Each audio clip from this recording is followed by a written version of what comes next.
네, 맞습니다. 오늘 저희가 함께 살펴볼 내용은 당신께서 보내주신 내면으로 향하는 길, 발췌문을 토대로 한 건데요. 안으로 향하지 않으면 밖을 향하게 된다. 이거 상당히 흥미로운 주제죠. 왜 우리가 이 내면의 주의를 기울여야 하는지, 또 반대로 밖으로만 시선을 돌리면 우리 삶에 어떤 영향을 미치는지 그 핵심을 한번 파헤쳐 보려고 합니다. 자, 바로 한번 시작해 볼까요? 이 글에서 딱 지적하는 게 우리가 막 바쁘게 살다 보면 어느새 그냥 내 마음속 생각이나 감정들하고 나 자신을 똑같이 보게 된다는 거예요. 동일시한다고 하죠. 그러면서 이제 괴로움이 스물스물 올라온다. 사는 게 바빠 일상사의 정신을 뺏기면 어느 순간 괴로움이 다시 찾아옵니다. 결국 이 동일시, 그러니까 내 생각이 곧 나고 내 감정이 곧 나라고 여기는 게 문제의 시작이라는 거네요. 네, 맞습니다. 그리고 그 괴로움의 어떤 순환을 끊는 방법으로 깨어있음을 이야기하는데요. 여기서 좀 주목해야 할 게 이게 단순히 뭐 숨쉬기에 집중한다거나 지금 하는 일에만 딱 집중하는 거, 그거랑은 좀 다르다는 거예요. 제공해주신 글을 보면 더 근본적으로요. 우리의 주의를 내가 존재한다는 그 느낌 자체, 그러니까 의식 그 자체에 두어야 한다고 강조하거든요. 마음을 아는 관찰자의 자리, 이퀄 의식에서 존재하는 것 이렇게 표현하죠. 왜냐하면 뭐 행동이나 호흡에만 집중하는 건 어떻게 보면 여전히 몸이나 행위를 나라고 생각하는 걸 수도 있잖아요. 그래서 의식 자체에 깨어 있는 게 마음과 동일시하는 상태에서 벗어나는 더 직접적인 길이다. 뭐 이런 통찰인 거죠. 그 부분이 정말 흥미롭던데요. 이론은 알겠는데 의식 자체에 주의를 둔다는 게 이게 뭐랄까 일상에서는 구체적으로 어떻게 가능하다는 건지 좀 궁금했어요. 근데 이 글이 되게 친절하게 딱 짚어주더라고요. 걸을 때, 밥 먹을 때, 샤워할 때 이런 아주 평범한 순간들이요. 이런 매 순간 그냥 내 머릿속 생각이나 감정 내용 말고요. 그냥 내가 지금 존재하고 있구나 하는 그 자체를 알아차리라는 거죠. 이렇게 했을 때 결과가 되게 인상 깊었어요. 생각과 감정에 휩쓸려 허우적대지 않게 되고 마음이 편안해지며 희열과 고요함이 느껴질 수 있다. 단순히 괴로움이 없어지는 걸 넘어서 뭔가 아주 근원적인 평화, 기쁨 같은 걸 발견할 수 있다. 이런 느낌이었어요. 네, 그렇죠. 그리고 왜 그런 평화나 희열이 느껴지는지에 대한 설명도 중요해요. 우리가 막 외부의 시끄러운 일들이나 아니면 내면의 복잡한 생각, 감정의 흐름 대신에요. 존재 자체의 그 고요함에 주의를 딱 돌리면 부정적인 생각, 감정이 잦아들면서 내면의 본성인 긍정적인 감정, 사랑, 평화가 드러나기 시작하기 때문이라고 하잖아요. 그러니까 평화는 우리가 막 애써서 만들어내는 게 아니고 원래 우리 안에 있는 건데 마음의 소음 때문에 잠시 가려져 있었다. 이런 관점인 거죠. 그래서 꼭 정해진 시간에 앉아서 눈 감고 하는 그런 명상만이 전부는 아니라고 말하는 거고요. 네, 생활하면서 순간순간 명상을 하면 되는 것이고 일상에서 그냥 알아차리는 것 자체가 굉장히 강력한 수행이 될 수 있다. 이겁니다. 듣고 보니까 그러네요. 우리가 보통 평화를 찾고 어디 밖에서 찾으려고 하는데 어쩌면 답은 가장 가까운 곳, 바로 내 안에 이 존재감에 있다는 거군요. 그러면 반대로 생각해 볼게요. 이 내면으로 향하는 주의를 놓치고 계속 밖으로만 시선을 돌리면 어떻게 될까요? 이 글은 좀 단호하게 이야기하는 것 같아요. 그렇지 않고 밖에서 벌어지는 휘황찬란하고 흥미로운 것들의 마음을 뺏기게 되면 마음속에서 괴로움이 생기기 시작합니다. 근데 세상에 재밌고 신나는 일도 많잖아요. 그런데 왜 그런 거에 마음을 뺏기는 게 바로 괴로움으로 이어진다고 보는 걸까요? 좀 궁금하네요. 그거 아주 좋은 질문인데요. 이 글의 논리는 굉장히 명확해요. 괴로움의 근본 원인은 집착에 있다. 일단 이걸 전제로 딱 세우는 거예요. 그리고 어떤 것에 마음이 뺏긴다는 것은 곧 집착을 의미하기 때문이라고 바로 연결하죠. 그러니까 그 외부에 휘황찬란하고 흥미로운 것들 자체에 문제가 있다기보다는 그것에 완전히 내 마음을 다 줘버리는 상태? 그것 없이는 안 될 것 같은 그런 마음 상태. 그게 바로 집착이라는 거죠. 그리고 이 집착이 결국에는 괴로움을 낳는다는 거예요. 내면으로 주의를 돌리면 본래의 평화도 돌아가는데 통제 없이 밖으로만 향하는 주의는 집착을 통해서 괴로움의 문을 열 수 있다. 딱 이렇게 대비시키는 거죠. 그렇군요. 결국에는 이게 정말 선택의 문제로 귀결되는 것 같습니다. 이 자료가 당신에게 던지는 메시지는 아마 이거 아닐까요? 내 안에 그 고요한 존재감, 순수한 의식에 주의를 기울여서 본래 내 안에 있는 평화를 다시 찾을 것인가? 아니면 계속 외부 대상의 마음을 빼앗겨서 집착, 그리고 그 뒤에 따라올 수 있는 괴로움의 가능성을 열어둘 것인가? 핵심은 뭐 거창한 수행이 아니라 그냥 일상 속에서 아주 짧은 순간이라도 꾸준히 내 안의 그 공간을 알아차리는 습관인 것 같아요. 네. 마지막으로 이 내용을 바탕으로 당신께서 스스로에게 한번 던져볼 만한 질문을 남기면서 마무리하면 어떨까 싶습니다. 만약 이 글의 관점처럼 우리의 본성이 원래 평화롭고 주의를 안으로 돌리기만 해도 그 평화가 저절로 드러난다면 우리가 그렇게 마음을 빼앗기고 막 쫓아다니는 외부의 그 휘황찬란하고 흥미로운 것들, 그것들의 진짜 가치는 뭘까요? 그것들이 정말 우리에게 궁극적인 만족을 줄 수 있는 걸까요? 아니면 글쎄요, 그것들에 대한 우리의 그 마음 빼앗김, 그러니까 집착하는 태도 자체가 우리를 평화에서 멀어지게 하는 걸림돌일 뿐인가요? 아마 이 질문에 대한 답은 당신께서 계속 내면을 탐구하시면서 더 분명해지지 않을까 싶습니다. 안녕하세요. 오늘 여러분과 함께 이야기 나눌 자료는요. 생각과 의지를 바쳐라에서 가져온 내용입니다. 네. 이게 생각이나 감정, 뭐 심지어는 내 의지까지 바친다는 개념인데 처음에 좀 이게 뭔가 싶으실 수도 있어요. 그쵸. 약간 추상적으로 들릴 수도 있고요. 그래서 오늘은 이 아이디어가 도대체 뭘 말하는 건지, 또 이게 우리 삶에서 실제로 어떻게 쓰일 수 있는지 좀 깊이 파헤쳐 보려고 합니다. 네, 기대됩니다. 우선 이 자료에서 딱 짚고 넘어가는 게 있어요. 뭐냐면 우리 생각이 현실을 만드는 힘이 있다는 건데요. 많이들 들어보셨을 이야기죠? 네.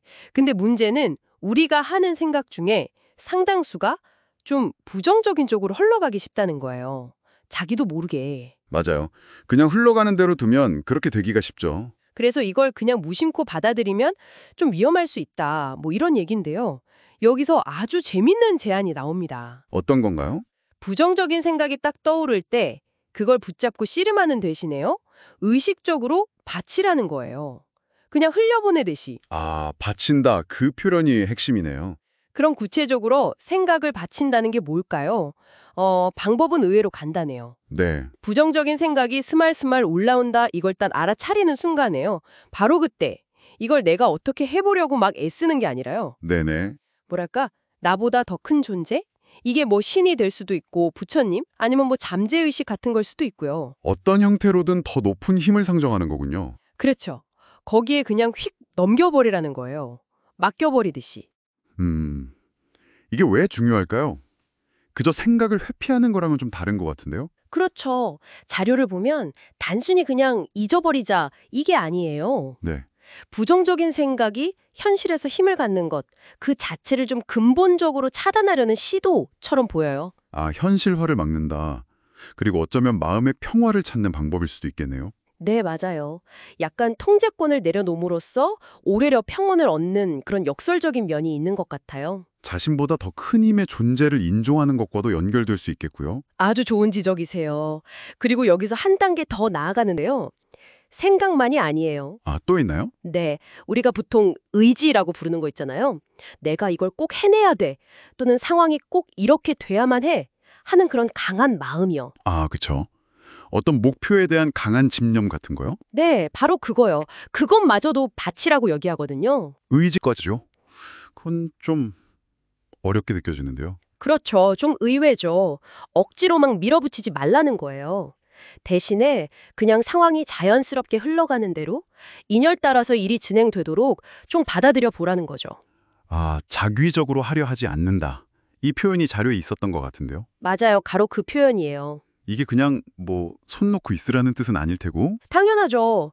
오히려 그 목표에 대한 집착이나 과정에 대한 불안감 이런 걸 좀 내려놓으면 역설적으로 일이 더 술술 풀릴 수 있다. 네, 그런 가능성을 제시하는 거죠. 자료에서도 힘들이지 않고 일이 일사천리로 진행되는 느낌, 이걸 되게 강조하거든요. 마치 물 흐르듯이 자연스러운 상태, 그리고 그 과정 자체를 좀 신뢰하는 태도, 이런 걸 말하는 것 같아요. 예를 들어서요. 우리가 어떤 중요한 선택 앞에 섰을 때를 한번 생각해 보자고요. 네, 그럴 때 많죠. 보통 어떡하나요? 머릿속으로 막 시뮬레이션 돌리고 이게 좋을까 저게 좋을까 온갖 경우의 수를 따지면서 엄청 고민하잖아요. 그렇죠. 에너지를 엄청 쓰죠. 자료에서는 바로 그 순간에요. 그 선택과 관련된 모든 생각들 그리고 내가 결정해야만 해 하는 그 의지까지도요. 계속해서 받쳐보라고 해요. 끊임없이. 아, 결정의 순간에 드는 그 모든 생각과 의지까지도. 네. 그 예시가 보여주는 건 결국 그 결정 과정에서 우리가 겪는 내적 갈등 있잖아요. 그 고민하고 갈팡질팡하는 마음. 네, 그렇죠. 그거 자체를 좀 내려놓는 연습인 것 같아요. 억지로 막 정답을 찾으려고 애쓰기보다는 그냥 한 발짝 물러서서 물러서서. 네. 더 큰 지혜랄까? 아니면 자연스러운 흐름이랄까? 그런 것들이 답을 좀 드러내도록 공간을 열어두는 거죠. 강박적으로 막 파고드는 게 아니라요. 그렇죠.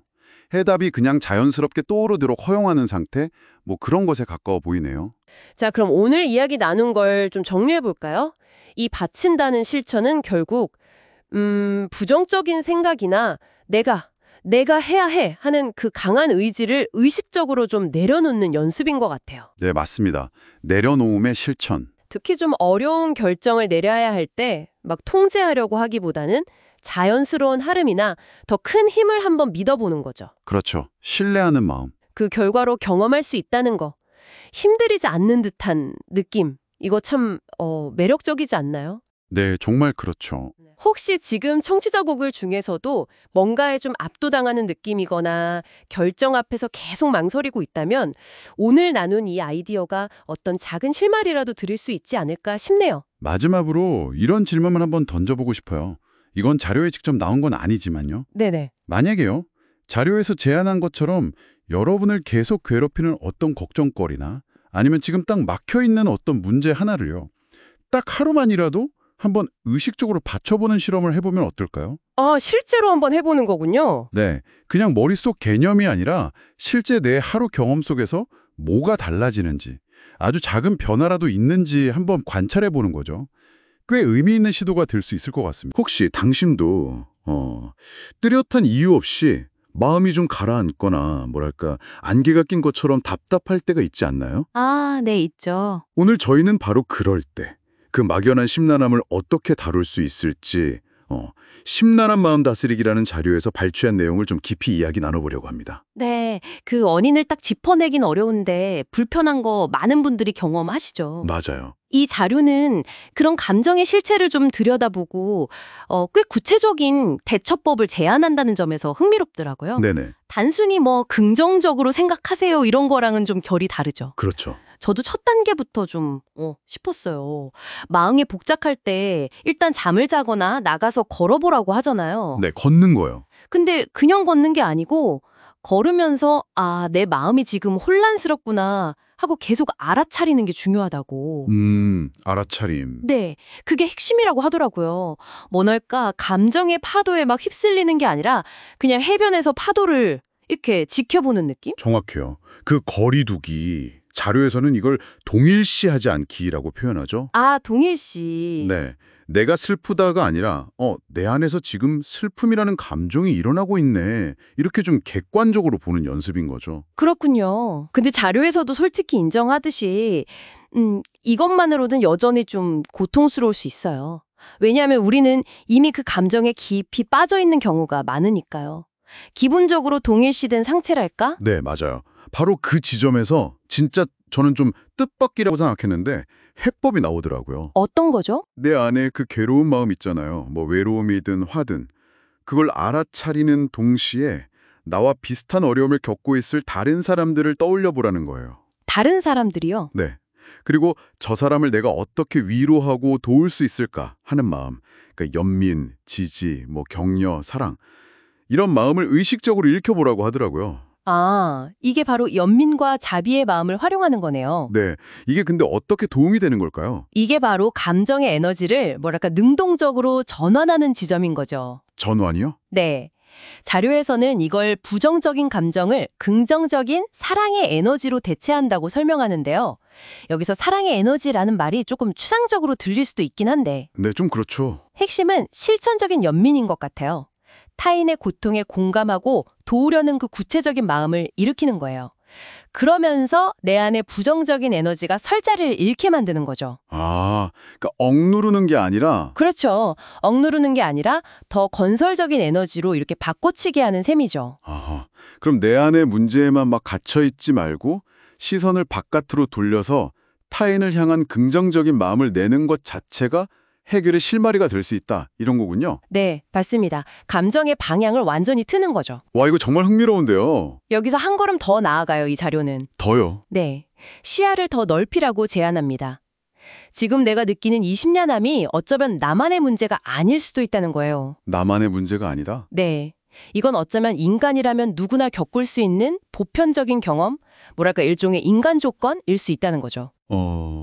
인간 조건. 그러니까 개인적인 실패나 결함으로 여기면서 자책하기보다는 그냥 인간이기에 겪는 아픔이나 한계로 받아들이고 그 보편성에 대해서 연민을 느껴보라는 조언이에요. 와, 그 관점은 확실히 좀 무게를 덜어주는 면이 있겠네요. 나만 왜 이럴까 이게 아니라 이 인간으로 살아간다는 것의 일부일 수 있겠구나. 이렇게 바뀌면 그렇죠. 감정을 대하는 태도 자체가 달라질 것 같아요.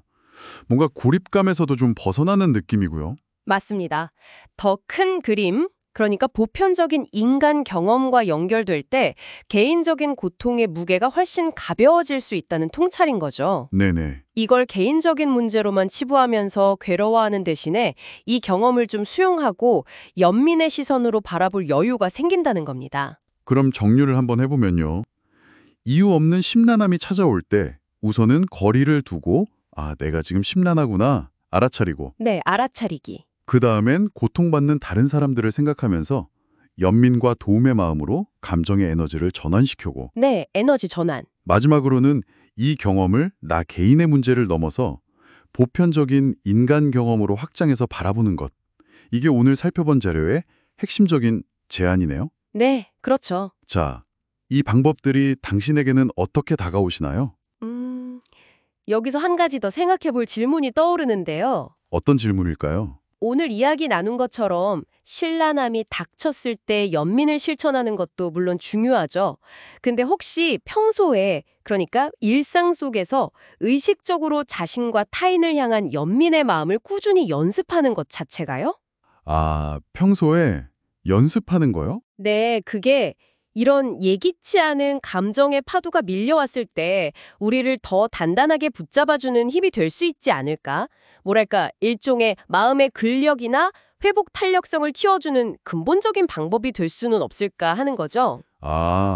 문제가 생겼을 때 대처하는 걸 넘어서 애초에 마음의 기초 체력을 기른다는 말씀이시네요. 네, 바로 그거죠. 한번 곱씹어 볼 만한 질문인 것 같습니다. 자, 오늘 우리가 함께 좀 파고들어 볼 내용은요.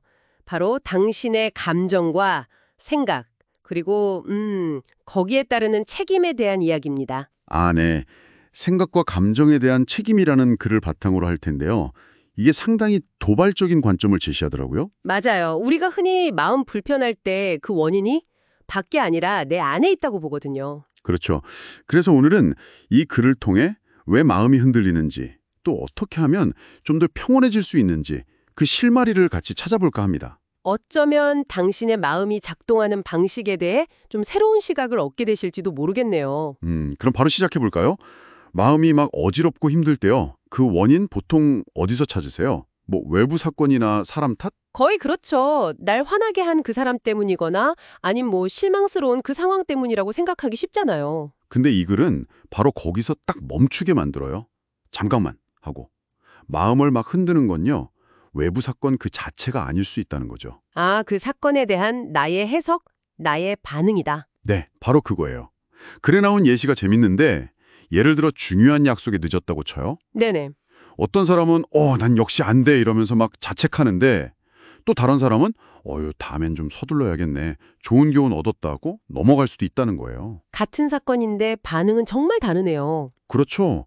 외부 사건은 그냥 중립적인 팩트인데 거기에 의미를 부여하고 감정 색깔을 입히는 건 우리 내면이라는 거죠. 의미 부여의 주체는 나 자신이다. 그래서 이렇게 표현했던 것 같아요. 맞습니다. 혹시 최근에 당신을 좀 불편하게 했던 감정, 그거 한번 떠올려 보시겠어요? 그 원인이 정말 100% 밖에 있었을까요? 아니면 내 안에 어떤 생각이나 해석이 좀 작용했을까요? 그러고 보니 여기서 이제 글의 핵심 주장, 그 내적 책임감이라는 게 나오는 거군요. 네, 맞습니다. 우리가 느끼는 모든 감정, 또 떠오르는 생각들에 대한 책임은 전적으로 나에게 있다. 이게 좀 도전적인 주장일 수 있는데요. 그렇죠. 지금 마음이 불편하다면 그건 외부 상황 때문이라기보다는 내 안에 뭔가 해결되지 않은 믿음이나 감정, 뭐 그런 것 때문이라는 진단인 거죠. 네. 처음엔 이게 좀 받아들이기 어려울 수 있어요. 아니, 억울한 일을 당했는데 그것도 내 책임이라고? 이렇게 반발심이 들 수도 있죠. 맞아요. 그래서도 그런 점을 좀 다루나요? 네, 짚어줘요. 책임을 진다는 게 다 내 잘못이야. 이렇게 자책하라는 뜻은 절대 아니라고 강조하거든요. 아, 그럼 어떤 의미죠? 오히려 문제의 진짜 원인이 내 안에 있다는 걸 알아차릴 때, 그때 비로소 상황이 휘둘리지 않고 변화를 만들 힘이 생긴다는 거예요. 아하, 내 안에 그 반응 패턴, 그걸 바꿔야 진짜 해결이 시작된다는 거군요. 맞아요. 원인을 계속 밖에서만 찾으면 뭐랄까 밑빠진 독에 물 붓기처럼 계속 외부만 바꾸려고 애쓰게 되고 결국 지치잖아요. 설령 환경이 좀 나아져도 내 안에 그 패턴이 그대로면 마음은 또 다른 불만족스러운 걸 찾아낼 거라고 경고하기도 하고요. 정확해요. 그래서는 이걸 투사의 함정이라고 표현하더라고요. 내 안의 문제를 해결 않고 자꾸 외부 대상한테 원인을 던진다는 거죠. 그럼 진짜 변화는 어디서 시작해야 할까요? 결국 안으로 들어갈 수밖에 없겠네요. 네. 그럼 그 내면에는 뭐가 있을까? 그래서는 신념, 그리고 자동적 생각, 이 두 가지를 중요하게 보더라고요. 신념과 자동적 생각, 좀 더 설명해 주실 수 있나요? 그러니까 특정 상황에서 자꾸 비슷한 감정을 느낀다면, 예를 들어 거절당할 때마다 막 깊은 수치심을 느낀다. 그러면 저 깊은 곳에 나는 사랑받을 자격이 없어 같은 무의식적인 핵심 신념이 있을 수 있다는 거예요. 아, 어릴 적 경험이나 뭐 그런 것들로부터 만들어질 수 있겠군요. 그렇죠. 그리고 또 우리가 거의 의식하지 못하는데 쏜살같이 지나가는 자동적 생각들 있잖아요. 네네. 예를 들면 아, 역시 난 또 실패할 거야 라든지 저 사람은 분명 날 무시하고 있어. 이런 생각들. 혹은 이것 때문에 다 망했어 하는 과정된 생각들. 아, 정말 그런 생각들 스쳐 지나갈 때 많죠. 근데 그게 감정에 그렇게 큰 영향을 준다고요? 네, 너무 빨리 지나가서 잘 모르지만 감정의 온도를 확 높이거나 낮추는 역할을 한다는 거죠. 와, 듣고 보니 정말 겉으로 드러난 사건보다 그 밑에 깔린 신념이나 스쳐가는 생각들이 실제 감정을 더 좌우하는 경우가 많겠어요.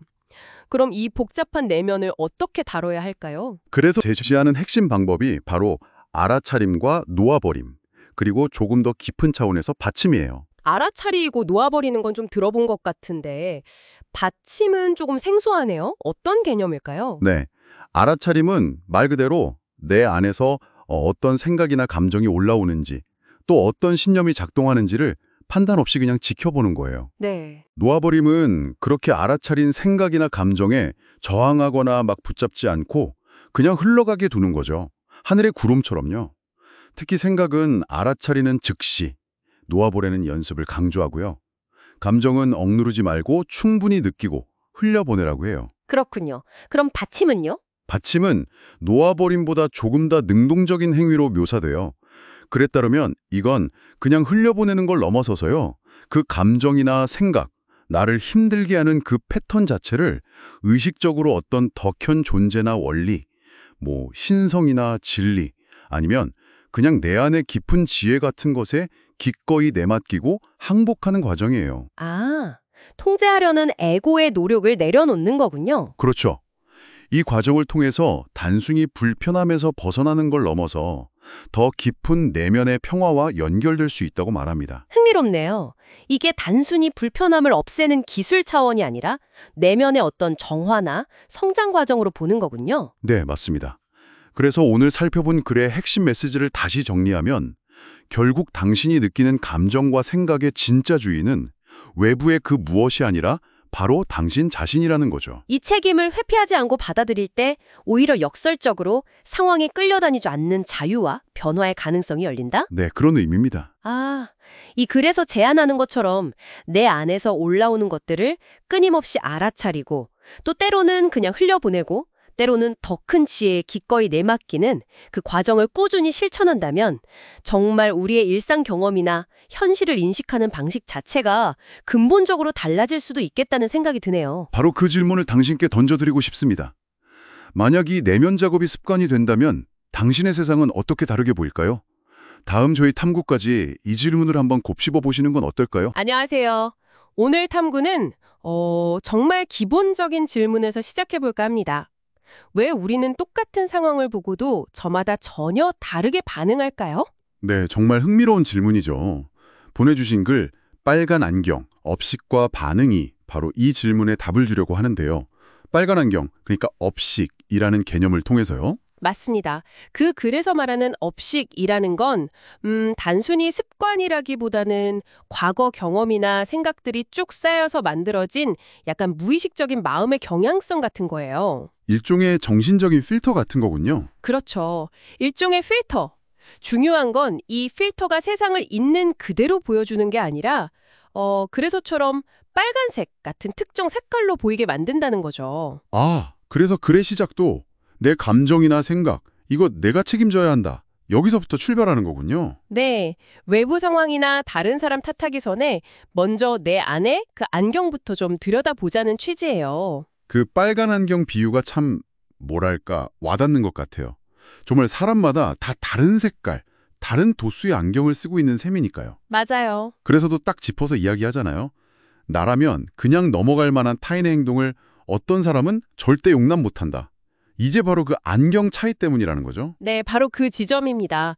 같은 걸 봐도 해석이 달라지고 느끼는 감정도 달라지는 거죠. 근데 이 안경 색깔, 즉 업식이라는 게 우리가 잘 모르는 사이에 막 형성되고 더 진해지기도 하는 건가요? 그렇죠. 아무래도 과거의 어떤 상처라든지 아니면 반복된 경험, 특정 가치관에 대한 뭐랄까 집착 같은 것들이 그 안경색을 점점 진하게 만들 수가 있어요. 아, 그래서 유독 세상이나 다른 사람이 좀 불합리해 보이고 그럴 때 잠깐만, 혹시 내 안경 색깔이 너무 진한가? 이렇게 한번 멈춰서 돌아보는 게 중요하다고 글은 이야기합니다. 먼저 자신의 마음을 들여다봅니다. 이 구절이 핵심이네요. 네, 핵심이죠. 이게 단순히 다 내 탓이다 이런 자책과는 좀 다른 느낌인데요. 내 인식의 필터를 점검하라는 거니까 좀 더 현실적인 조언 같아요. 맞아요. 글에 나왔던 예시도 되게 구체적이었어요. 다른 사람의 이기적인 면을 유독 막 비난하는 사람이 있다면 그건 어쩌면 네, 그 사람 자신도 사실 자기 이익 챙기는데 굉장히 신경 쓰는 사람일 확률이 높다는 거죠. 약간 투사 같은 건가요? 네, 심리학에서 말하는 투사 개념과 상당히 맞닿아 있어요. 내가 인정하기 싫거나 좀 억눌러둔 내 안에 어떤 면, 예를 들어 이기심 같은 게 있다면요. 네. 그걸 다른 사람에게서 발견했을 때 유독 더 크게 느껴지고 더 비난하게 된다는 거예요. 내 안에 그 이기심 안경알이 상대방의 행동을 더 선명하고 더 밉게 보이게 만든다는 거군요. 바로 그거죠.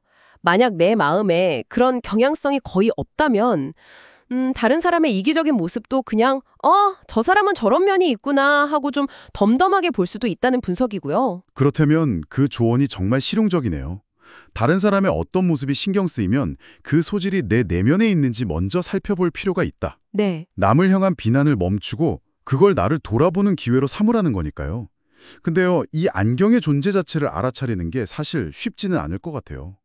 그렇죠. 너무 오랫동안 당연하게 써왔을 테니까요. 거의 내 눈의 일부처럼 느껴질 텐데 혹시 그래서 이런 인식의 어려움이나 아니면 그 안경 색깔을 좀 바꾸는 방법? 이런 것도 다뤘나요? 글이 그 방법론까지 아주 구체적으로 들어가지는 않아요. 하지만 중요한 실마리는 던져줍니다. 바로 알아차림의 힘이에요. 알아차림이요? 네, 내 안경이 존재한다는 것, 그리고 그 안경이 세상을 좀 왜곡해서 보여줄 수 있다는 그 가능성을 인식하는 것. 이게 변화의 시작이라는 거죠. 그 자체만으로도요? 네. 비록 안경을 당장 벗거나 색깔을 확 바꾸는 건 어렵더라도요.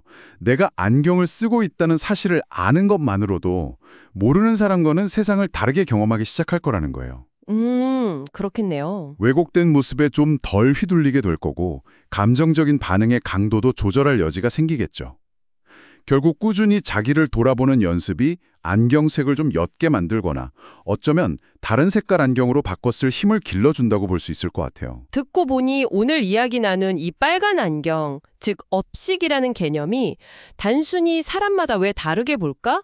이걸 설명하는 데서 그치는 게 아니네요. 그렇죠. 결국 내 감정과 반응의 주체가 바로 나라는 걸 깨닫고 더 나아가서 의식적인 성찰을 통해 내면의 변화까지도 이끌어낼 수 있다. 이런 가능성을 보여주는 것 같아요. 네, 맞습니다. 내가 느끼는 감정과 생각에 대한 책임을 아는 게 그 첫걸음이 셈이고요. 정확합니다. 그래서 마지막으로 이런 질문을 한번 던져보고 싶어요. 여러분이 세상을 보는 그 빨간 안경의 존재를 아는 것. 네. 이 알음 자체가 여러분의 반응과 경험을 과연 어떻게 바꿀 수 있을까요?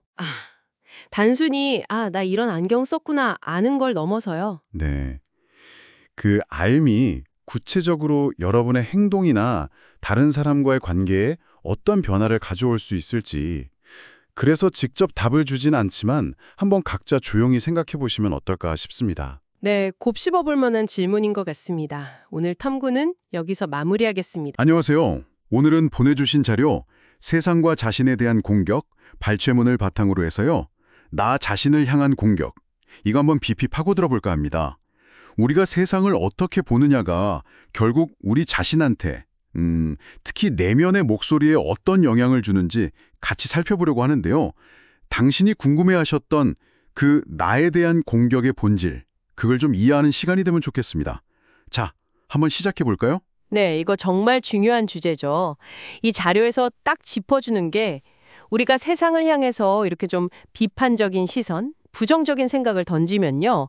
그게 꼭 부메랑처럼 다시 돌아와서 나를 향하게 된다는 거예요. 그러니까 남을 판단하던 그 기준이 어느새 나를 이렇게 딱 옥죄는 그런 잣대가 돼버리는 거죠. 아, 세상을 보는 시선이 나한테 돌아온다. 조금만 더 구체적으로 설명해 주실 수 있을까요? 그 자료에서는 어떤 과정을 거쳐서 그게 안으로 향한다고 보나요? 이게 그냥 단순히 뭐랄까 남 비판하면 나도 비판받을까 봐 두려워하는 거, 그거랑은 좀 다른 것 같은데요? 네, 맞아요. 그 이상이죠. 자료를 보면 우리가 계속해서 타인이나 세상을 좀 비판적인 렌즈로만 보잖아요. 그러면 우리 무의식은 세상은 원래 좀 비판적인 곳이구나. 나도 여기서 자유로울 수 없겠다. 이렇게 생각하기 시작한다는 거예요. 그래서 내가 정말 사소한 실수를 했을 뿐인데도 실제로는 누가 뭐라고 하지도 않았는데 내 안에서 먼저 너는 부족해. 아이고 또 실수했네. 이런 목소리가 그냥 자동으로 막 나오는 거죠. 결국 외부의 시선을 내 안에다 이렇게 심어버리는 거예요. 스스로 감시하고 판단하게 되는 거죠. 아, 그렇군요. 외부의 비판적인 시선을 내 안에다가 이렇게 옮겨 심는 거네요. 근데 이 자료에서 정말 흥미로웠던 지적이 이게 좀 심해지면 내면의 비판자가 딱 자리를 잡는다는 부분이었어요. 이 내면의 비판자라는 거 좀 더 설명해 주실 수 있나요? 이게 그냥 우리가 아는 자기 반성이랑은 다른 건가요? 네, 상당히 다르죠. 우리가 보통 하는 건강한 자기 성찰은 성장을 위한 거잖아요. 근데 이 내면의 비판자는 그게 아니라 끊임없이 나를 막 깎아내리고 수치심을 주고 에너지를 그냥 소진시켜 버려요. 자료에서도 이 목소리가 굉장히 집요하다고 나와요. 때로는 막 과거의 실패나 약점 같은 걸 끄집어내서 지금의 나를 괴롭히기도 하고요. 그래서 자료에서는 이게 좀 역설적으로 들릴 수도 있겠지만 타인이나 세상을 향해서 좀 너그럽고 따뜻한 시선을 갖는 연습을 하는 것이 결국 내 안에 그 비판자를 좀 잠재우고 나 자신을 더 온화하게 대하는 길이라고 강조하는 겁니다. 뭐랄까 박갈정원의 긍정의 씨앗을 뿌리는 게 내 안의 정원도 가꾸는 셈이 되는 거죠. 타인을 대하는 태도가 내 안의 목소리까지 바꿀 수 있다니, 와, 이건 정말 곱씹어 볼 만한 이야기네요. 근데 여기서 딱 한 가지 궁금한 게 생겨요. 현실에서는 남들한테는 정말 한없이 관대하고 따뜻한데 유독 자기 자신한테만 엄청 엄격하고 가혹한 사람들 있잖아요. 세상에 대한 시각이 자신에게 그대로 투영된다는 그 이론만으로는 이 경우가 잘 설명이 안 되는 것 같은데, 자료에서는 이 부분에 대해서는 뭐라고 하나요? 네. 아주 중요한 지적이십니다. 그리고 자료도 이 부분을 놓치지 않아요. 이런 경우에는 그 혹독한 자기 비판의 목소리가 사실은 좀 역설적이게도 나 자신을 보호하려는 어떤 깊은 욕구에서 시작될 수 있다고 설명합니다. 그 밑바탕에는 말이죠. 실패하면 안 돼. 완벽하지 않으면 사랑받지 못할 거야. 혹은 내 약점이 드러나면 버림받을지도 몰라. 같은 아주 깊은 두려움이 자리 잡고 있다는 거죠. 보호하려는 목적에서 나온 비판이라니, 와, 정말 의외인데요. 그럼 그 비판적인 목소리를 어떻게 다뤄야 할까요? 이걸 뭐 무조건 없애려고 막 싸워야 하는 건 아닌가 보네요. 네, 맞아요. 싸우기보다는 좀 이해하려는 노력이 중요하다고 봐요. 자료에서는 그 목소리가 나를 막 해치려는 어떤 악의적인 존재라기보다는 과거의 상처나 미래에 대한 두려움 때문에 자기 나름의 방식으로 나를 보호하려고 애쓰는 그런 방어 기제일 수 있다는 걸 먼저 자각하라고 조언합니다. 그 목소리의 의도 있잖아요. 비록 방식은 좀 왜곡됐을지라도 그 의도를 알아차리고 좀 연민의 마음으로 바라봐 줄 때 그 목소리의 힘이 약해지고 변화의 가능성이 열린다고 이야기해요. 마치 잔뜩 겁먹은 아이를 다루듯이 말이죠. 비판자를 적으로 보기보다는 그 안에 숨겨진 두려움을 이해하고 보듬어주는 게 핵심인 거죠. 아, 그렇군요. 정리해보면 우리가 세상을 어떻게 보느냐가 내면의 목소리를 만들고 때로는 그게 혹독한 내면의 비판자를 키울 수도 있지만 그 목소리조차도 사실은 나를 보호하려는 어떤 두려움에서 시작됐을 수 있다. 이런 거군요. 그리고 그 근원을 이해하고 연민으로 다가가는 것이 변화의 시작이라는 꽤 희망적인 관점까지 제시해주네요. 오늘 저희가 나눈 이야기들이 당신의 내면을 이해하는 데 작은 실마리가 되었기를 바랍니다. 네. 마지막으로 당신에게 한번 생각해 볼 질문 하나를 남기고 싶습니다. 만약 당신 안에 있는 그 비판적인 목소리가 정말로 당신을 보호하려는 그 두려움에서 비롯된 것이라면 그 목소리는 당신을 어떤 구체적인 상처나 고통 혹은 두려움으로부터 그렇게 필사적으로 지키려고 하는 걸까요? 이 질문에 대한 답을 한번 찾아가 보시는 과정이 스스로를 더 깊이 이해하는 그런 여정이 될 수도 있을 겁니다. 안녕하세요. 오늘은 마음 공부와 치유 기법이라는 자료를 좀 깊게 들여다볼까 합니다. 특히 마음 공부의 출발점에 대해서요. 마음 공부, 이거 어디서부터 시작해야 하나 좀 막막할 때 있잖아요. 오늘 이야기가 좀 실마리가 되면 좋겠습니다. 이 자료 보니까 시작점을 아주 딱 짚어주더라고요. 바로 지금, 여기, 나. 여기서부터 시작해야 한다고요. 네, 맞습니다. 그 불교의 고진멸도에서도 보면 현실의 괴로움, 고를 딱 마주하는 것부터 시작하잖아요. 그것처럼 마음 공부도 지금 내 상태가 어떤지 아는 게 첫걸음인 거죠. 그래서 첫 질문은 이거예요. 지금 이 순간 여러분 마음은 좀 편안하신가요? 아니면 혹시 좀 불편한가요? 아, 불편하다면요? 그럼 그 다음엔 뭘 해야 할까요? 자료에 몇 가지 경우가 있던데. 자, 이걸 한번 좀 풀어보죠. 네, 만약에 불편한 이유가 좀 분명하다 이럴 때는 자료에서 놓아버림이나 EFT 기법 이걸 써서 그 심리적인 원인을 좀 다뤄보라고 해요. 뭐 예를 들면 어떤 기억이라던가 아니면 특정 관계 때문에 좀 마음이 힘들다거나 할 때요. 아, 놓아버리며. 그게 그냥 잊어버리자 이런 거랑은 좀 다른 거겠죠? 어떻게 하는 건가요? 네, 좀 다르죠. 그 막 떠오르는 생각 자체에 매달리기보다는 그것 때문에 느껴지는 그 감정 있잖아요. 그 감정 자체에 딱 집중해서 충분히 느껴주는 거예요. 마치 길 가다가 스쳐 지나가는 사람한테 뭐 신경 안 쓰는 것처럼요. 자료에 따르면 감정은 일종의 에너지 같은 거라서 억누르거나 피하지 않고 그냥 기꺼이 느끼고 허용해주면 자연스럽게 흘러가서 없어진다고 합니다. 아, 에너지를 막는 게 아니라 그냥 흘려보낸다. 네네. 그렇죠. 오히려 저항하면 그 에너지가 더 꽉 잡혀있는 셈이죠. 감정을 피하지 않으면 흘러간다니 이거 되게 중요한 관점이네요. 근데 있잖아요. 여러 선택지 앞에서 뭘 골라야 하지? 이럴 때 마음 복잡하고 불편할 때도 많잖아요. 아, 그럴 때 있죠. 막 이것도 갖고 싶고 저것도 해야 할 것 같고. 그럴 때는 사실 모든 걸 다 가지려는 그 욕심, 그걸 좀 내려놓고 그냥 하나를 선택하는 거 있잖아요. 네. 그 선택하는 행동, 그거 자체만으로도 고민이 확 사라질 수 있다고 해요. 자료에서 그걸 강조하더라고요. 아, 선택하는 것 자체가? 네. 선택함으로써 이제 다른 가능성에 대한 미련이나 불안감 같은 거, 그런 에너지를 딱 내려놓게 되는 거죠. 그렇군요. 선택이 욕심을 내려놓게 한다. 그럼 이건 어때요? 뭐 딱히 무슨 일이 있었던 것도 아닌데 그냥 이유 없이 마음이 좀 불편하고 가라앉는 느낌 들 때요. 네. 그럴 때도 분명 있죠. 그런 상황에 대해서는 자료에서 일단 우리 몸 상태부터 좀 체크해보라고 권해요. 뭐 예를 들면 잠은 좀 잘 잤나? 식사는 제대로 했나? 아니면 혹시 뭐 영양소가 부족한 건 아닌가? 이런 기본적인 섭생의 문제요. 아, 몸 상태부터요. 네. 생각보다 몸 컨디션이 마음에 영향을 많이 주거든요. 하긴 몸이랑 마음은 연결되어 있으니까요. 맞습니다.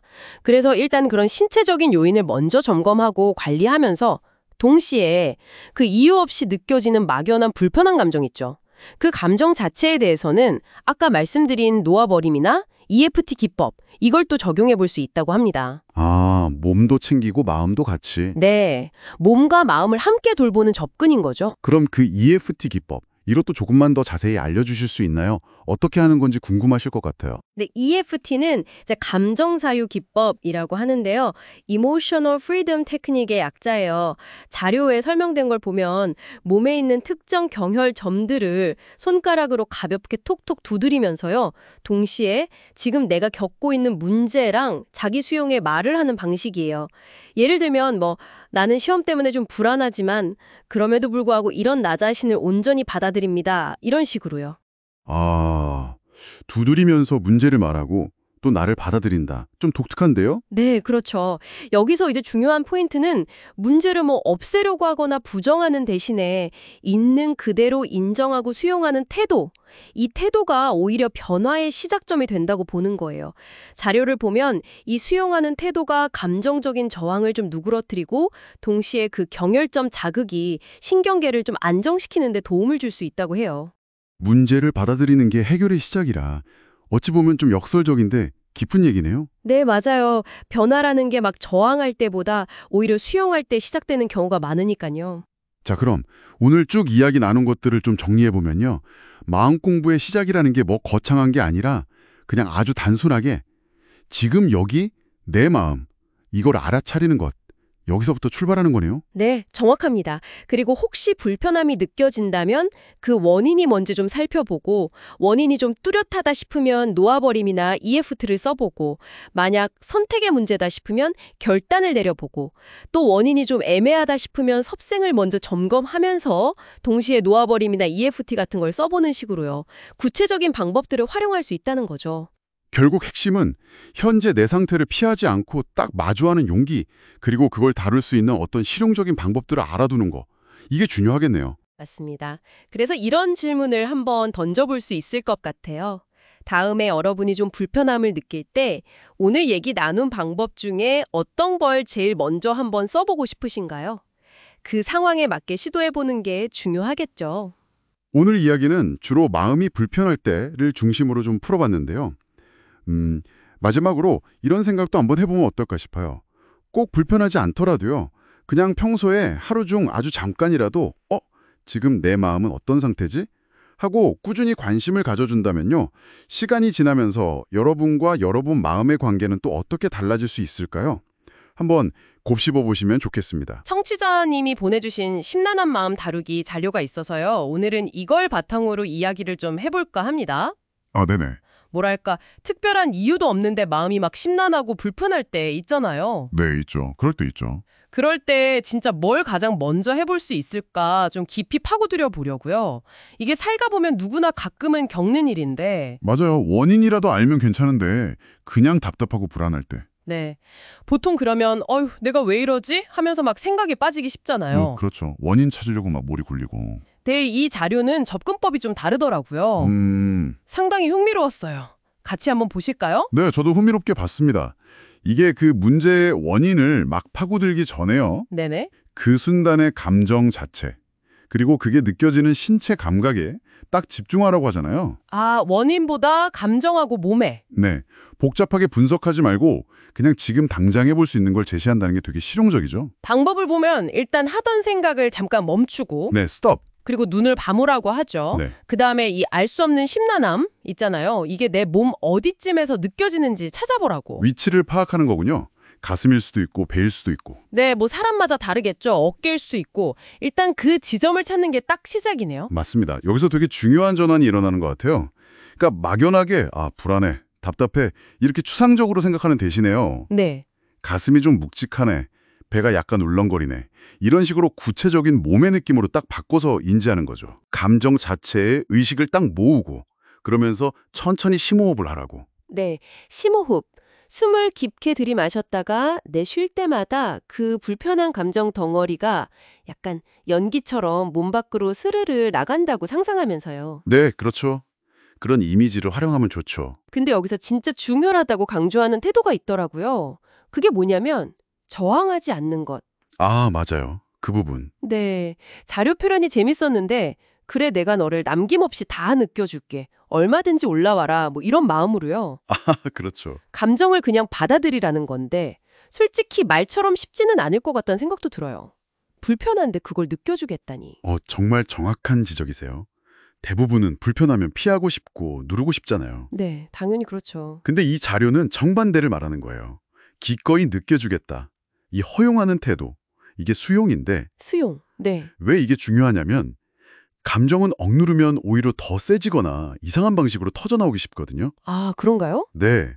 물속에 공을 억지로 두르면 더 팡 튀어오르잖아요. 그런 거랑 비슷해요. 근데 반대로 내가 지금 불안하구나. 가슴이 답답하네.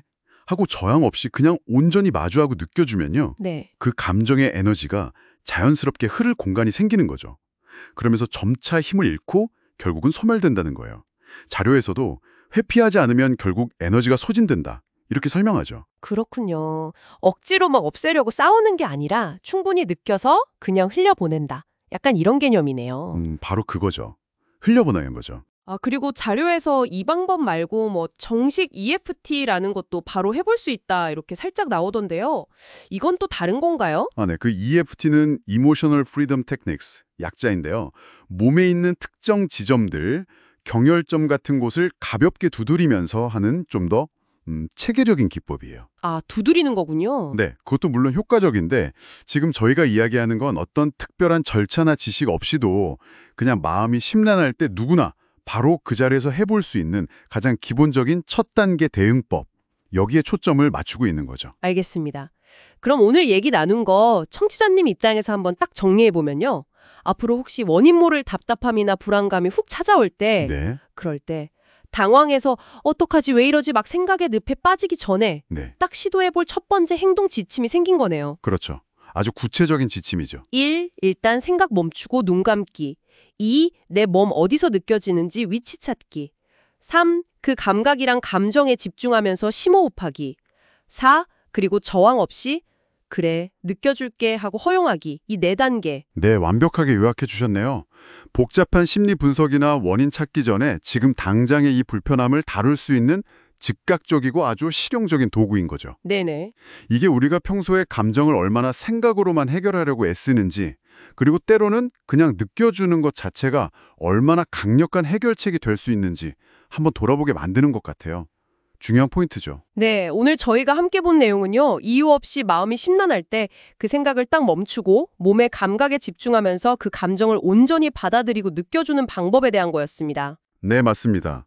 이 자료는 감정을 느껴서 흘려보내는 그 아주 중요한 첫걸음을 제시했는데요. 네. 여기서 한 걸음 더 나아가서 생각해 볼 만한 흥미로운 지점이 있어요. 뭐냐면 그 불편한 감정이 유독 특정의 신체 부위, 예를 들어 뭐 가슴이나 배 같은 곳에서 느껴진다는 그 사실 자체가요. 그 위치요? 네. 혹시 그게 그 감정이 우리한테 말하려는 더 깊은 메시지라거나 아니면 아직 우리가 모르는 근본적인 원인에 대한 어떤 실마리가 될 수는 없을까? 이런 거죠. 와, 그럴 수도 있겠네요. 네. 단순히 감정을 해소하는 걸 넘어서 그 감각에 느껴지는 위치가 뭘 의미하는지까지 한번 탐구해 보는 것도 청취자님 각자의 또 다른 깊은 여정이 될 수 있지 않을까. 그런 생각이 드네요. 안녕하세요. 오늘 저희가 함께 살펴볼 내용은요. 부정성을 놓아주면 긍정성은 저절로 드러난다는 이게 좀 흥미로운 관점이에요. 여러분께서 보내주신 자료를 바탕으로 한번 깊이 들어가 볼까 하는데요. 보통 우리가 슬픔이나 뭐 분노 같은 거 느끼면 이걸 어떻게든 긍정적으로 바꾸려고 하거나 아니면 그냥 외면해버리잖아요. 네, 그렇죠. 애써 외면하거나 막 좋은 생각하려고 하고. 맞아요. 그런데 이 자료는 그 반대 이야기를 하더라고요. 그 감정을 피하지 말고 오히려 충분히 느껴라. 이게 핵심이라고요. 이게 어떻게 가능하다는 걸까요? 네. 핵심 주장은 뭐냐면요. 그 부정적인 감정 있잖아요. 그걸 억지로 누르거나 뭐 이게 왜 생겼지 분석하려 들지 말고요. 그냥 몸이랑 마음에서 느껴지는 대로 저항 없이 그냥 흘려보내라는 거예요. 흘려보낸다. 네. 근데 흥미로운 건 이렇게 감정을 온전히 저항 없이 딱 느끼고 나면 이게 무슨 에너지가 다 소진된 것처럼 자연스럽게 사라진다는 설명이에요. 그냥 스르르 없어진다. 네네. 뭐 파도가 왔다가 가듯이요.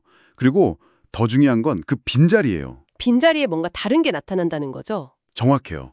부정적인 감정이 이렇게 싹 지나가고 나면 그 자리에 우리의 어떤 본성이라고 할까요? 그런 긍정적인 상태들이 예를 들면 뭐 평온함, 아니면 받아들임, 용기, 이해 이런 것들이 저절로 쓱 드러난다는 거예요. 와, 그러니까 억지로 긍정적인 걸 만들 필요가 전혀 없다는 이야기네요. 그렇죠. 마치 그 구름이 걷히면 원래 거기에 있던 태양이 보이잖아요. 그런 비유인 것 같아요. 긍정성은 원래 있는 건데 부정적인 것에 가려져 있었다. 이런 관점이죠. 아, 그래서 자료에 행복한 상태를 만들기 위해 애쓸 필요가 없다. 다만 마음속에 느껴지는 부정적인 요소만 제거하려고 애쓰라. 이 구절이 있었군요. 네, 바로 그 부분입니다. 근데 여기서 부정적인 요소라는 게 단순히 감정뿐만 아니라 제한적인 신념들을 포기하는 것도 포함된다고 하던데요. 그 제한적인 신념은 좀 더 구체적으로 뭘까요? 네. 그것도 되게 중요한 포인트인데요. 그 제한적인 신념이라는 건 예를 들어서 나는 이게 부족해. 나는 충분하지 않아. 아니면 뭐 세상은 되게 위험한 것이야. 이런 식으로 우리가 약간 무의식적으로 갖고 있는 생각들 있잖아요. 네네, 있죠. 그런 믿음들도 사실은 일시적인 감정처럼 우리의 그 본래 긍정성, 그 태양 같은 것을 가리는 구름 역할을 한다는 거죠. 생각도 구름이 될 수 있군요. 그렇죠. 그래서 그런 신념들을 알아차리고 이건 그냥 신념일 뿐이구나 하고 더 이상 꽉 붙잡지 않는 거. 이것도 내면의 긍정성이 자연스럽게 드러나게 하는 되게 중요한 과정으로 보는 거예요. 그렇군요. 근데 어떤 분들은 부정적인 감정을 그냥 늪이면 거기에 완전 빠져버려서 헤어나오지 못할까 봐 좀 두려운데 이렇게 생각할 수도 있을 것 같아요. 네. 충분히 그럴 수 있죠. 중요한 지적인데요. 여기서 핵심은 감정에 빠져드는 것 혹은 분석하는 것과는 좀 달라요. 판단 없이 그냥 이런 느낌이 있구나 하고 그저 느끼고 흘려보내는 것에 가깝거든요. 느끼고 흘려보낸다. 네. 비유하자면 몸에 약간 통증이 느껴질 때 그걸 막 없애려고 싸우는 대신에 그냥 지금 여기가 아프구나 하고 잠시 그 존재를 허용하는 거랑 비슷해요. 거기에 막 저항하거나 계속 곱씹지만 않으면 감정이라는 에너지는 생각보다 그렇게 오래 머물지 않고 자연스럽게 흘러간다는 게 이 관점의 설명이에요. 아하. 물론 뭐 엄청나게 압도적인 감정이라면 전문가 도움이 필요할 수도 있겠지만요. 일상적인 수준의 그런 불편한 감정들에 대해서는 이런 허용의 태도가 꽤 도움이 될 수 있다는 거죠. 그러니까 이게 무슨 문제처럼 보고 막 싸우는 게 아니라 그냥 지나가는 어떤 에너지, 현상 이렇게 보고 지켜보는 것에 가깝다는 거네요. 맞습니다. 네. 그러면 부정적인 감정을 느낄 때마다 나 왜 이러지? 하고 자신을 탓하거나 뭔가 잘못됐다고 생각할 필요가 없겠네요. 그냥 자연스러운 과정의 일부로 받아들이면 되니까요. 바로 그거예요. 죄책감이나 자책감 없이 그냥 감정을 경험할 수 있게 도와주니까 심리적인 부담이 훨씬 줄어들 수 있죠. 긍정성은 우리가 막 노력해서 쟁취해야 할 어떤 목표가 아니라 그냥 그 부정적인 것들, 구름 같은 것들을 놓아버렸을 때 자연스럽게 드러나는 우리의 원래 상태다. 이런 시각이니까요. 네, 오늘 이야기를 좀 정리해보면 결국 부정적인 감정이나 생각을 억지로 바꾸려고 막 애쓰기보다는 저항 없이 그냥 충분히 느끼고 흘려보내주면 내 안에 원래 있던 그 긍정성이 자연스럽게 드러난다. 뭐 이런 접근법이었네요. 네, 맞습니다. 그래서 오늘 나눈 내용을 바탕으로 마지막으로 이런 질문을 한번 던져보고 싶어요. 만약 다음에 여러분에게 좀 불편한 감정이 찾아왔을 때요.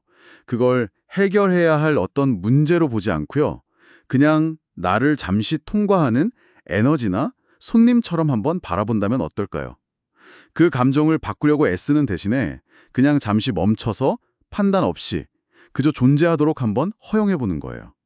그러고 나서 그 감정이 지나간 뒤에 여러분 안에서 어떤 변화가, 어쩌면 예상치 못한 변화가 조용히 일어나는지 한번 관찰해보는 거죠. 아마 감정을 다루는 데 있어서 뭔가 전혀 새로운 문이 열릴지도 모릅니다. 안녕하세요. 오늘 저희가 함께 깊이 파고들 자료는 보내주신 의식과 깨어있음의 중요성이라는 글인데요. 네. 우리가 왜 자꾸 이렇게 생각이나 감정에 막 휘둘리면서 괴로워할까? 그리고 의식적으로 이렇게 깨어있는 상태라는 게 왜 중요한지 그걸 좀 파헤쳐 보려고 합니다. 이 글에서 뭘 가장 강조하던가요? 왜 그 생각, 감정 이런 걸 알아차리는 게 중요하다고 할까요? 네, 이 글에서는 의식이라는 걸 아주 근본적인 어떤 나라는 느낌 있잖아요. 네네. 혹은 그냥 내가 있다는 그런 알, 이걸로 설명을 해요. 우리가 그냥 보통 나라고 할 때 느끼는 바로 그 존재감이죠. 근데 여기서 핵심은 단순히 내 안에서 뭐 어떤 생각이나 감정이 일어나는구나. 이걸 아는 걸 넘어서요. 그것들을 딱 알아차리고 있는 바로 그 의식, 그 암 자체에 주목하라는 거예요. 아, 네. 마치 배경처럼 항상 있는 그런 순수한 자각 말이죠. 그렇군요. 그러니까 그 떠오르는 내용물, 생각이나 감정 이런 것보다는 그걸 이렇게 비추고 있는 배경 아니면 공간, 그 의식 자체에 집중하려는 말씀이시네요. 네, 맞습니다. 그렇게 의식 자체에 머무르면 어떤 변화가 있다고 이 글은 설명하나요? 그게 왜 그렇게 중요할까요? 이 글에 따르면요. 그 의식 자체에 더 깊이 뿌리를 내릴수록 마음이 자연스럽게 좀 고요해진다고 해요. 고요함이요? 네. 설령 뭐 분노라든지 슬픔 같은 강한 감정이 확 일어나더라도 그 감정이랑 나 자신을 똑같이 보지 않는 거죠. 동일시하지 않고 마치 저 강 건너 불 보듯이 좀 거리를 두고 바라볼 수 있는 힘이 생긴다는 거예요. 아하. 뭐 여전히 있긴 한데 거기에 확 압도당하지 않는 상태. 이게 바로 이 글이 말하는 그 내면의 평화를 유지하는 열쇠라고 보는 거죠. 와, 여기서 진짜 흥미로운 비유가 나오잖아요. 네네. 의식을 영화 스크린에 비유하고 그 안에 나타나는 생각이나 감정을 영화 장면에 비유하는 거예요. 이 비유가 왜 중요할까요? 저는 이게 되게 와닿았거든요. 네, 저도 그 비유가 아주 적절하다고 생각해요. 그 스크린은 사실 그 위에 어떤 장면이 나오든 뭐 아름다운 풍경이든 아니면 막 끔찍한 전쟁 장면이든 스크린 자체가 변하거나 영향을 받지는 않잖아요. 그렇죠. 전혀요. 마찬가지로 우리의 그 순수한 의식도 즐거운 생각이든 괴로운 감정이든 그 내용물이 뭐가 됐든 상관없이 그냥 그것들이 나타났다가 사라지는 걸 알 뿐이라는 거예요. 그냥 알기만 한다. 네. 이 글은 우리가 괴로움을 느끼는 그 근본 원인이 바로 이 마음의 내용물, 그러니까 어떤 특정한 생각이나 감정하고 자기 자신을 동일시하기 때문이라고 딱 짚어내요. 동일시. 네. 내가 슬프다 이게 아니라 슬픔이라는 감정이 내 의식 안에 잠깐 머물다 가는구나 이렇게 인식하는 거예요. 이 관점의 전환, 이게 핵심인 거죠. 그렇군요. 그 관점의 전환? 그럼 이 글에서 제안하는 그 깨어있음, 의식적인 자각 상태에 머무는 구체적인 방법은 뭘까요? 나라는 느낌에 집중하라고 했는데 이걸 좀 더 풀어주실 수 있을까요? 여기서 중요한 점은 뭐랄까 어떤 특별한 상태를 막 만들려고 애쓰거나 깨어 있어야 돼 이런 강박을 가질 필요가 전혀 없다는 거예요. 아, 네네. 그냥 지금 여기에 있는 그대로 존재함을 그냥 부드럽게 알아차리는 거죠. 잠시 동안만이라도 마음속에서 계속 일어나는 평가나 분석, 이걸 분별이라고 하잖아요. 네. 그걸 잠깐 쉬어보는 거예요.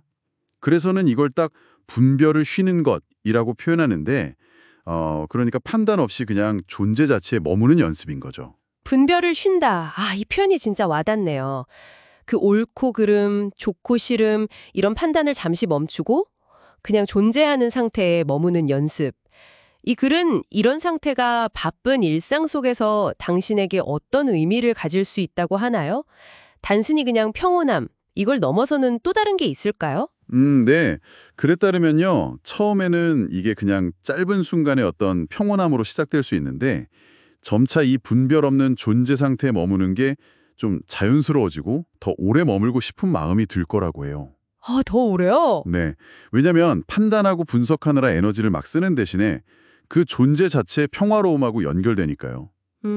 그리고 궁극적으로는 이런 깨어있는 상태가 내면의 어떤 깊은 평화, 그리고 자비심, 또 조건 없는 행복감으로 이어진다고 설명을 해요. 와, 결국 외부 상황이 막 흔들리지 않는 그런 내면의 중심을 찾아가는 과정인 셈이죠. 그렇군요. 정리를 좀 해보면 이 글의 핵심 메시지는 결국 그 변화무쌍한 생각과 감정이라는 내용물에 빠져서 허우적대지 말고 그것들을 그저 알아차리고 있는 그 변함없는 의식, 아까 말한 스크린 자체에 머무는 깨어있음, 그걸 통해서 내면의 평화를 찾을 수 있다는 거군요. 네, 맞아요. 내용물하고 나를 딱 분리해서 바라보는 것? 정확합니다. 내용물에 휘둘리는 게 아니라 그 내용물을 담는 그릇, 그 의식 자체의 본성이라고 할까요? 거기에 더 가까워지는 것, 그게 깨어있음의 핵심이라고 할 수 있겠죠. 오늘 우리가 같이 살펴본 이 글은 분별을 내려놓는 것이 결국 내면의 평화, 또 사랑, 행복으로 이어진다고 말하는데요. 네. 그렇다면 여기서 당신에게 이런 질문을 한번 던져보고 싶네요. 만약 하루에 정말 단 몇 분이라도 괜찮으니까 당신의 마음속 그 스크린에 떠오르는 생각들에 대해서 이건 좋다, 저건 싫다, 이건 옳다, 저건 그르다 이런 판단을 의식적으로 한번 멈춰본다면 어떨까요? 당신의 의식이라는 그 스크린 자체에 대해서 혹시 무언가 새롭게 발견하게 되지 않을까요? 한번 조용히 느껴보시는 건 어떨까? 이렇게 제안하면서 오늘 마무리하겠습니다.